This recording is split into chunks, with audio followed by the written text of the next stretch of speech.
नमस्कार मंडळी. आज आपण बनवतो आहोत गारेगार अशी आंब्याची लस्सी. त्यासाठी मी इथे साधारण 3 हापूस आंबे घेतलेले आहेत. मागच्या बाजूला जेवढा आंबा आपला पिवळा झालेला असेल, तेवढा आंबा आपला पिकलेला आहे. आता आपण काय करायचं आहे, मस्त हे आंबे कापून घ्यायचे आहेत. तर इथे मी देठाच्या साईडने हलकाच आंबा कापून घेतलेला आहे आणि आता आंब्याच्या स्लाईसची जाळी कशी बनवायची ते मी तुम्हाला दाखवते.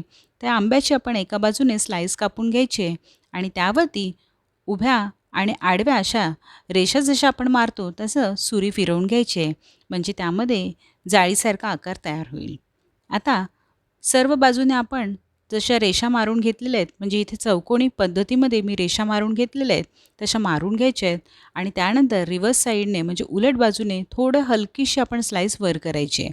अशा पद्धतीने आंब्याची जाळी बनवतात आणि ही जाळी डेकोरेट करण्यासाठी वापरली जाते. तर आपण ही नंतर वापरणार आहोत. तर आता आपण काय करायचं आहे, आंब्याचा पल्प काढून घ्यायचा आहे आणि तो मिक्सरच्या भांड्यामध्ये घालायचा आहे. तर एका आंब्याला 1 वाटी आपण दही घेणार आहोत इथे.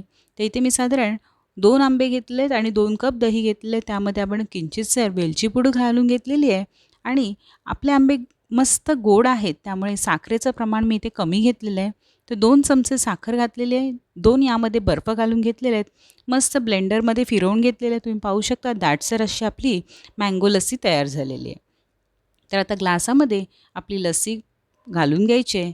त्यावरती आपण डेकोरेट करण्यासाठी जी आंब्याची जाळी बनवलेली त्यामधलं थोडेसे छोटे-छोटे असे पीस आपण यामध्ये घालून घेणार आहोत आणि वरून आपण डेकोरेट करण्यासाठी पुदिन्याचं पान ठेवणार आहोत.